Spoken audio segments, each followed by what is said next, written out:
Going back here one sec. So b is 7/2 or 3.5. And you can see there, it crosses there at 3.5. So I have two equations, y equals 2x plus 1 for this equation, and the other one is y equals negative 1/2 x plus, I'll say 7/2. And eventually, here you have a system of equations. If you know how to solve for x using this, you can use substitution and do all that stuff. You solve for x and y, and you'll get the x equals 1, y equals 3. You found the place where both of these lines intersect. And so what's important about that? Well, now we have to reflect r across here and find out where r lands on this side. So it's tough to kind of count this way and say 1, 2, you can't really count like that. My advice is use right triangles. I can draw down this way and draw over that way. I made a right triangle, and I can say, okay, I went down 2 over 4. Let's put negative 2 for good measure. So on this side, when I reflect it, I want to go again, down 2 over 4. And my final point will be right there. So that's my r prime. Okay. If you really want to find out the distance, you can use distance formula. You'd have that whole formula. You'd plug in these points for x1, y1, these points for x2, y2, figure out how far away it is. But it still might not help you actually draw this point. So my suggestion, use right triangles, figure out how far away it actually is from that point.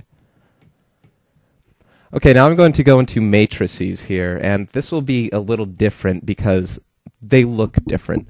So a matrix really is just a rectangular arrangement of values. You'll have a bunch of values that are going in rows and columns, and they represent something. And they're used to represent coordinates differently. And right now I'll just leave it at that. Basically, you'll be using this in Algebra 2 trig a lot. This might not necessarily be really useful for some of you out there. Maybe some of you guys will like using them this way and learning it this way, but they're really good for vectors, and they're really good for a large system of equations and things like that. So when you use it in Algebra 2, it'll really come in handy. So we'll just try starting it right now, and we'll use it with matrix addition. But here's how we represent it. If I have 2 points, let's call them A and B. And, if you wanted to look at it on a graph, here's A, here's B.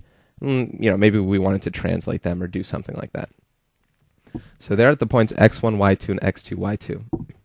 Here's how they'd be written in matrix form. I have my x1 and y1 right here, and x2, y2, and close brackets. So you'll see these two brackets right here. Keep pressing on something. You'll see these two brackets here, and this one represents A, this column, and this column represents B. This row represents my x coordinates. This row represents my y coordinates. So you'll see there in these closed brackets you have what's called a 2x2 matrix. I believe it's rows by columns. I can't remember. I'll check back with you on that. But rows and columns, you have 2 entries in rows and 2 entries in columns each, and they're represented like this. So here are my A's and my B's. Okay. 2 or more matrices can be added together if they share the same number of rows and columns. So if I have a matrix like I had back here, this one's a 2x2, I can only add this with another matrix if the other matrix is also 2x2. So here's an example. Let's add a trio of x, y coordinate pairs to a constant coordinate pair, and I'll show you how that's written out. And I'll pretend like this is called a 3x2. That means 3 columns by 2 rows, but I'm not positive. So if I have 3 pairs, I have an x1, y1, an x2, y2, and an x3, y3. So 3 pairs.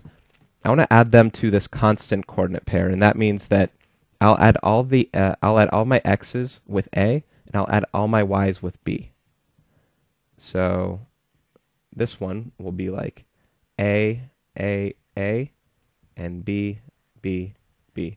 You have to keep in mind that both of them have to be, and again, I apologize if I'm wrong in the order, they both have to be 3x2 matrices to be added together.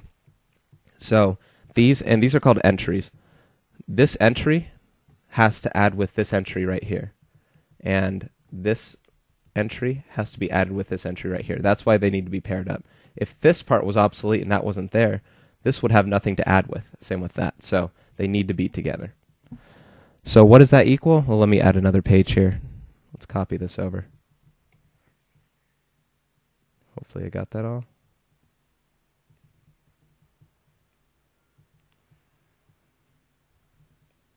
Okay, so this equals, and it's pretty simple. You're just going to keep the entries in the same spot. So these are in the top left entry here. I'll have x1 plus a. In this entry here, I'll have x2 plus a. That's an a. And x3 plus a. And the same thing on the bottom. y1 plus b.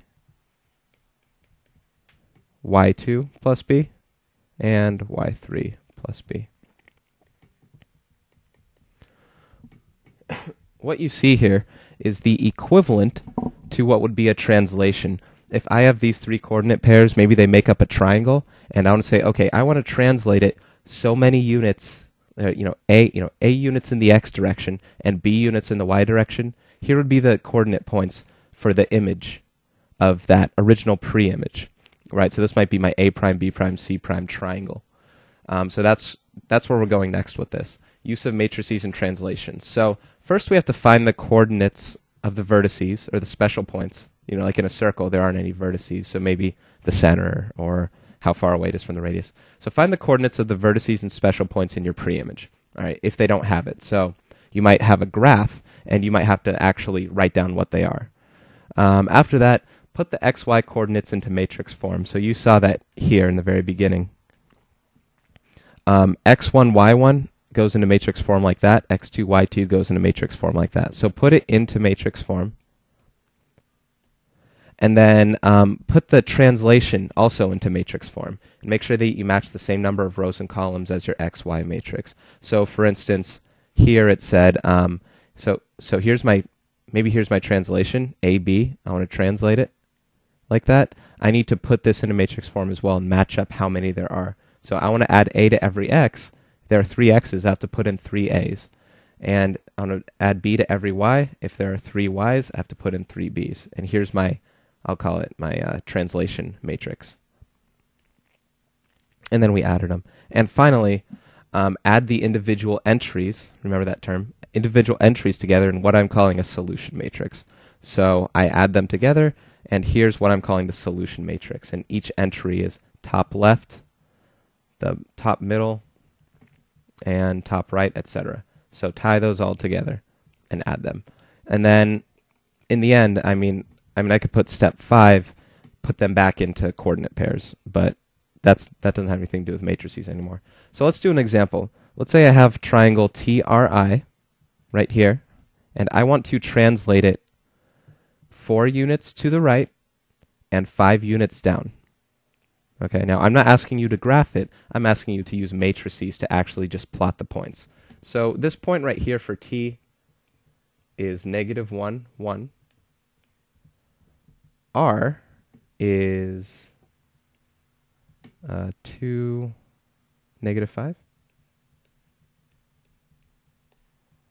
And I is 3, 2.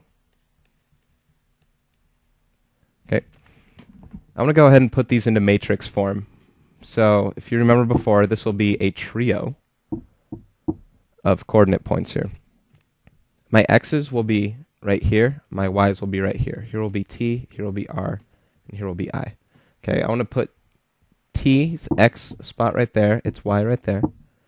R's x and y, and I's x and y. Okay, so here they are in matrix form. So I could, so we found the coordinates. Now we put them into matrix form. So check and check. Now we want to put the translation into matrix form. We have to match the same number of rows and columns. So if we were to add these together, I'd say plus, and I'll put it down here.